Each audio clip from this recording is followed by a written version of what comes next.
Hey guys, welcome back to the Book Readers. And on this episode, we're going to talk about Thievery! You know what book comes to mind when I think of the word thievery? What book? The Book Thief. I've never read that. Is that the one narrated by Dad? It is. So let me tell you about it. It's a story about this young girl named Lisa Miminger. She's this poor girl in Nazi Germany, and she's got foster parents, Hans and Rosa, I think. And anyways, they take in this Jewish guy named Max, and they hide him in his basement, well, their basement, I guess. And she learns to read. She finds the power of words from books. And so, yeah, I mean, that's pretty much it. She starts stealing books, and yeah. Oh, I know what book that is.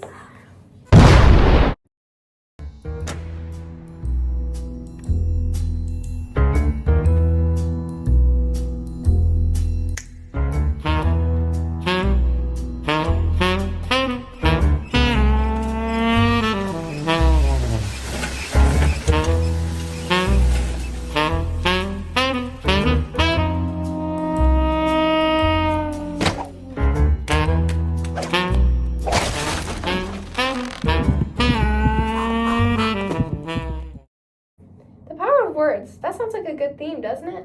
You know what? It does. And actually, I kind of think that's the theme of this book.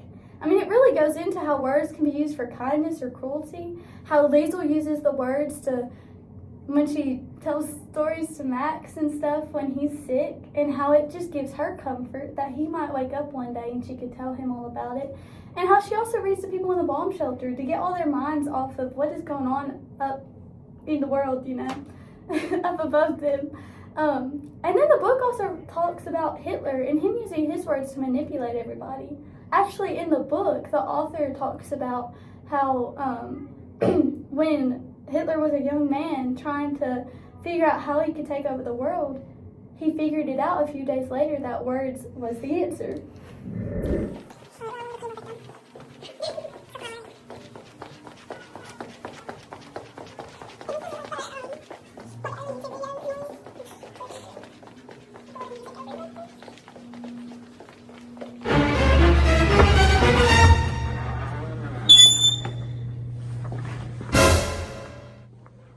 Well, this is unfortunate.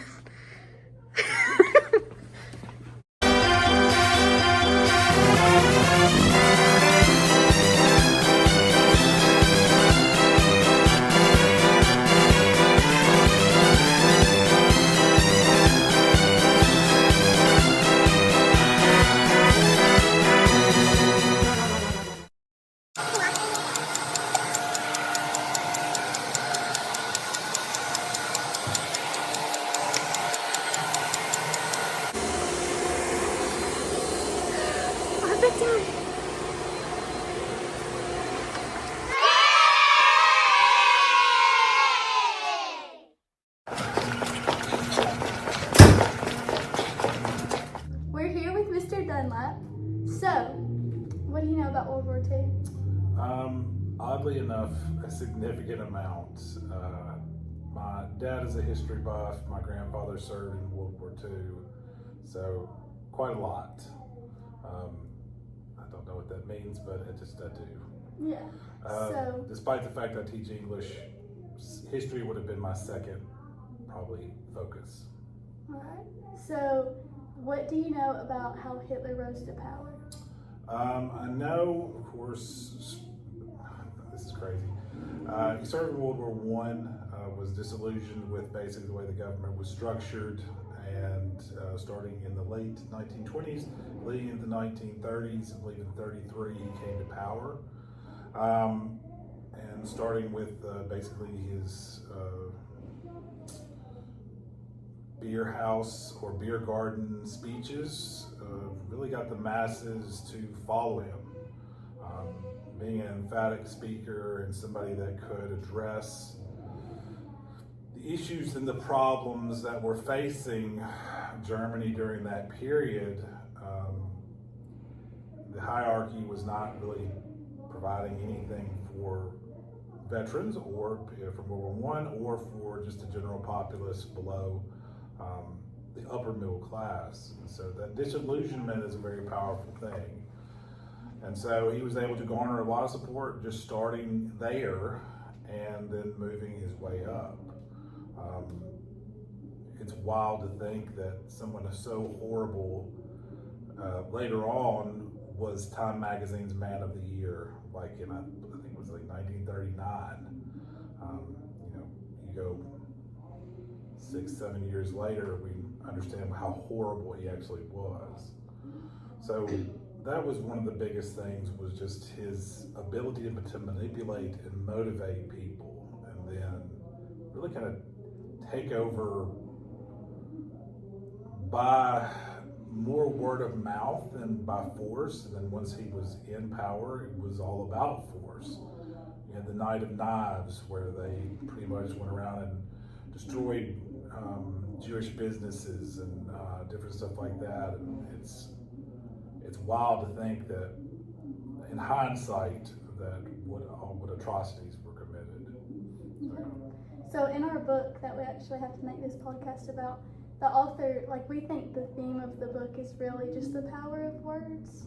And so actually in the book it said that, as kind of like leading to Hitler, as Hitler was trying to find a way to take over the world, he finally got it a couple days later, and it says words in all caps with an exclamation point. So that pretty much holds true. Yeah, I mean, you have a group of people that are desperate, really, to kind of find something. You have somebody that can use words in a very powerful way to sway, an entire populace. It's crazy to think, but in times of desperation, you're looking for anything to hold on to, and sometimes words are the only thing you can grasp. So besides anything else. So on kind of like a random note, in the book as well, Liesl, the main character, her friend Rudy, is in the Hitler Youth. Do you know things about that? Yeah, the Hitler Youth was started pretty early on after Hitler kind of came to power. It's what started off essentially as kind of this, nationalist Boy Scout troop, turned more into like a breeding ground for future Nazi soldiers, where they could isolate and kind of put into categories different children for different jobs and different things. It became, kind of that recruiting ground for different areas. You have a proficiency for science, well, the scientific wing. If you're a naturally brutal person, the SS may not be a bad place for you. And so with that, they started off with a very benign, survival techniques and all these different things. But then, we go from making fires to how do you fix a bayonet, that type of thing. That is a pretty drastic change. And once again, it was the process of indoctrination of the youth, literally starting at a very young age, manipulating them to do what they want and become what they wanted them to be. So also, our book is narrated by Death, and in the book, he's kind of seen as this very well-rounded, like, dynamic character. And so he kind of talked about, like, picking up the souls of Jews that had died and stuff. What were, like, the repercussions of the war? What were, like, the outcomes? I mean, you had such catastrophic loss, just nation versus nation, but then you have also the extermination almost of a people, and it's sad to admit, we as a country knew, or at least had an idea, a rumor that it was going on, but it was something so horrific that it was almost beyond belief. Like, yes, there's such a thing as maybe a concentration camp, but there's no way they're exterminating them. No way that they're, getting rid of not just Jewish people, but people that were would be part of the, LGBTQ community. I lie. Yes. Okay. All right. Those people were also targeted as well. If you did not fit into that dynamic, if you showed anything that was kind of out of sorts, you were sent to these places and exterminated. And it boggles the mind to think that was done so secretly, that was done in such a mechanical and slaughterhouse-like fashion that it just literally, people that lived in the cities around it had no idea in some instances. Unless they were German officers that were living in those towns, they didn't know. I mean, and here's the thing, that you even have people that escape that would come to other places and be like, this is what's happening.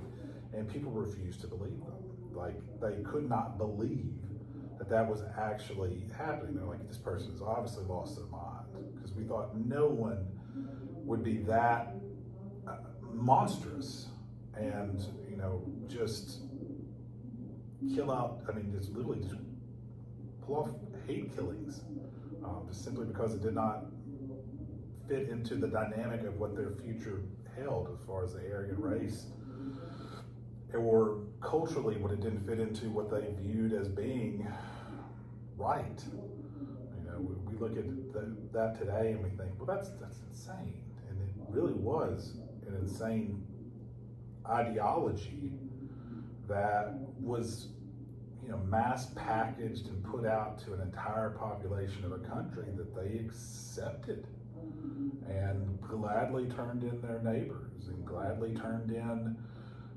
this person or that, because they thought it was for the greater good. You know, it's going to make Germany better. But it just, it would be an empire built on bones, skulls, blood, and hatred. Literally an ivory tower, you know, made of the souls of all these innocent people. And it's, you know, fortunate that it came to an end, but it's mind-blowing having read, you know, like Elie Wiesel's Night and, you know, different books dealing with that, and weird enough, dealing with the Nuremberg trials that came after World War II, and just the blatant, they were unapologetic about it. Like, they were just didn't care. They were, in some instances, yes, you're following orders. But in other instances, those people, those architects that basically sat around a table and planned the mass extinction of people is just diabolical. It really is. Absolutely, thank you. All right, back to the book. Now that the history's out of the way, let's talk characters. Norah?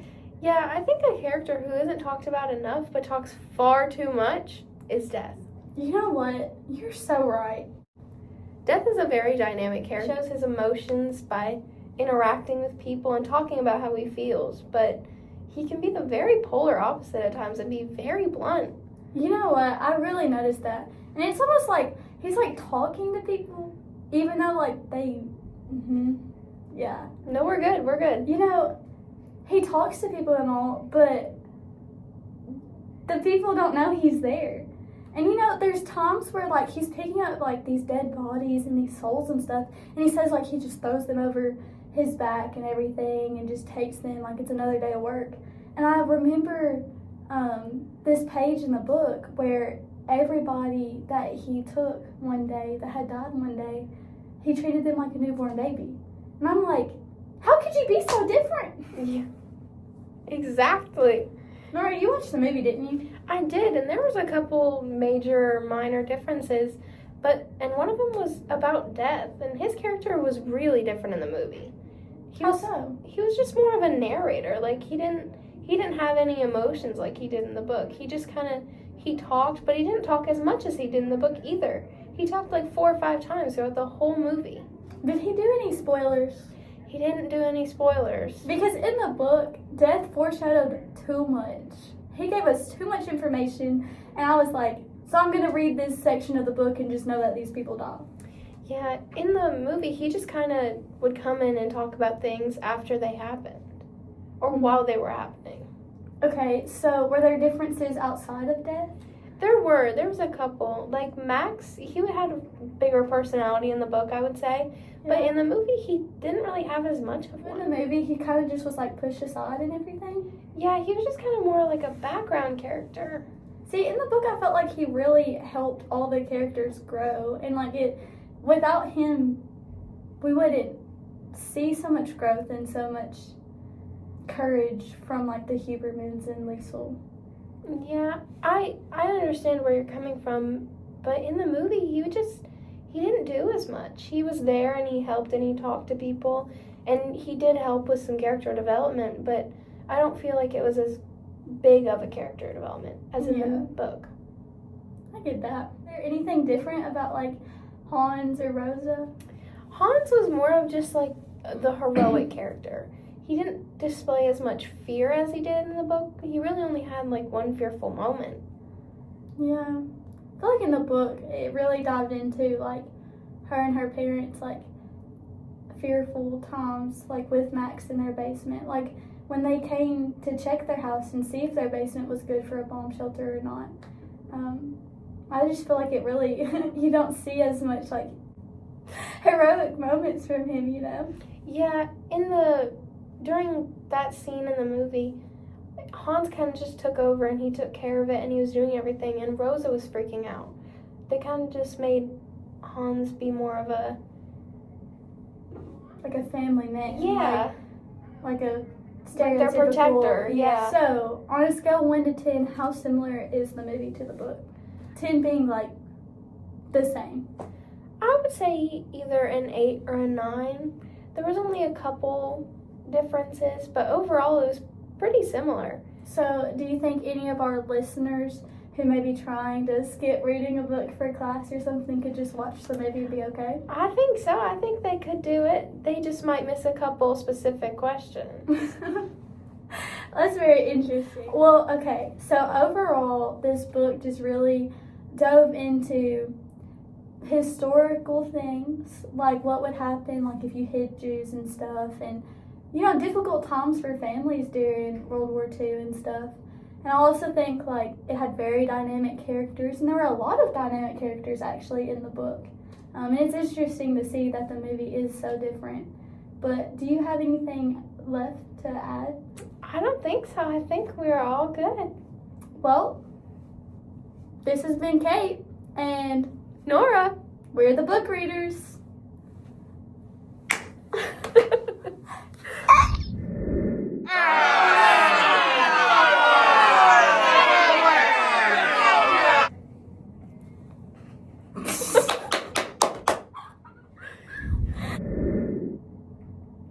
Let me stop right there.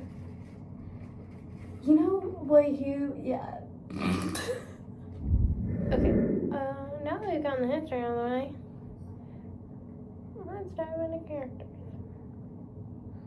A pretty complex character I don't think is talked about enough, but talks too much. Oh, because I ate. Okay. I cooked. You just, oh, look at my finger. That kid definitely just saw me do that. What kid?